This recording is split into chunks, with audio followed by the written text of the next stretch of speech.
Siddipet government high స్కూల్లో నిర్వహించిన బడిబాట కార్యక్రమంలో భాగంగా విద్యార్థులకు యూనిఫామ్స్, బుక్స్లను ఎమ్మెల్యే హరీష్ రావు పంపిణీ చేశారు.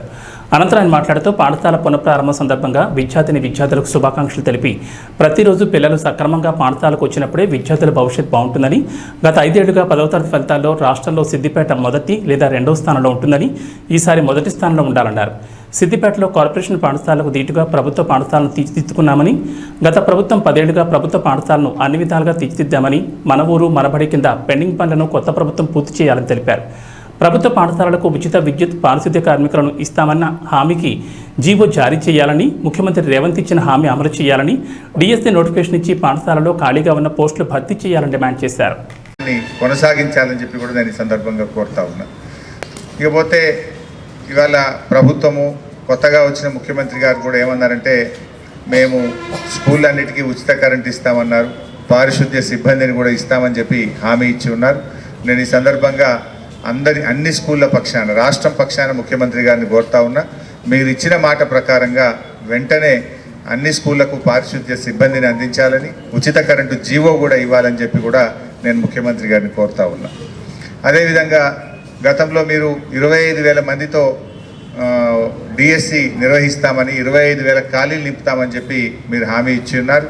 కానీ నోటిఫికేషన్ చూస్తే 11,000కే ఇచ్చారు.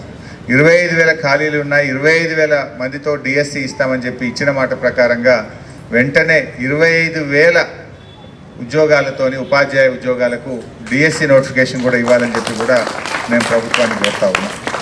అదేవిధంగా ఈరోజు విద్యా భరోసా కింద రాష్ట్ర ప్రభుత్వం నుంచి ఏం నిధులు ఇవ్వడం లేదు. కేవలం జిల్లాలో ఉండే డిఎంఎఫ్టీ నిధులు వాడుకోండి, జిల్లాలో ఏమైనా అందుబాటులో ఉన్న నిధులు వాడుకోండి అన్నారు తప్ప ప్రభుత్వం నుంచి ఇవ్వకపోవడం వల్ల చాలా జిల్లాల్లో కూడా పనులు ముందుకు పోయినటువంటి పరిస్థితి కూడా ఉంది. ప్రభుత్వం ఇవాళ స్కూళ్ళను వెంటనే మరమ్మతులు, వర్షాకాలము తాత్కాలిక మరమ్మతులు కానీ ఎక్కడెక్కడ ఏ ఇబ్బంది ఉన్నా కూడా యుద్ధ ప్రాతిపదికన జరిపించి ఈ పాఠశాలల నిర్వహణ మీద ప్రత్యేకంగా దృష్టి పెట్టాలని చెప్పి కూడా నేను ప్రభుత్వాన్ని కోరుతా ఉన్నా. పిల్లల తల్లిదండ్రులతో కూడా మనవి, పిల్లల తల్లిదండ్రులు తప్పకుండా పాఠశాలకు విధిగా పిల్లలను సమయానికి పంపించాలి. ఇది మా ఉపాధ్యాయుల బాధ్యత, ప్రభుత్వం బాధ్యతనే కాదు, తల్లిదండ్రులు కూడా తప్పకుండా విద్య అనేది చాలా చాలా ముఖ్యమైనది. మీ పిల్లలు క్రమంగా పాఠశాలకు వెళ్తున్నారా లేదా, స్కూల్కు చేరుతున్నారా లేదా, ప్రతి తల్లిదండ్రి కూడా దృష్టి పెట్టాల్సినటువంటి అవసరం ఉంది. విద్య అనేది కేవలం ఉద్యోగం కోసమే కాదు, మంచి జీవితం కోసం, భవిష్యత్తు కోసం, పిల్లల కంటే ముఖ్యమైనది మనకెవరు కాదు. అటువంటి పిల్లల భవిష్యత్తు కోసం మంచి ఇంగ్లీష్ మీడియంలో చదువు చెప్పడానికి మంచి టీచర్స్, బాగా శిక్షణ పొందినటువంటి క్వాలిఫైడ్ టీచర్స్ అందరు కూడా ఉన్నారు. వాళ్ళ కోసం ప్రభుత్వం ఎన్నో కృషి చేస్తూ ఉంది. అందువల్ల ఈ పాఠశాలలో చేర్పించండి. ఇవాళ ప్రైవేట్ పాఠశాలలకు ఏమాత్రం తీసిపోని విధంగా ప్రభుత్వ పాఠశాలలు మనం తయారు చేశాం.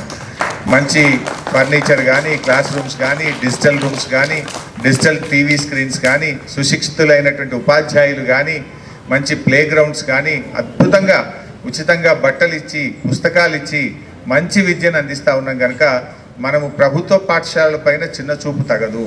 ప్రభుత్వ పాఠశాలలు ప్రైవేట్ పాఠశాలలకు ఏమాత్రం తీసుకోని విధంగా చక్కగా చదువు చెప్తా ఉన్నారు తల్లిదండ్రులు. ఎందుకంటే ప్రభుత్వం అన్నీ చేయగలుగుతుంది, మంచి టీచర్లను ఇచ్చింది, క్లాస్ రూమ్స్ ఇచ్చింది, మీకోసం ఇంగ్లీష్ మీడియంలో విద్యను అందిస్తూ ఉంది.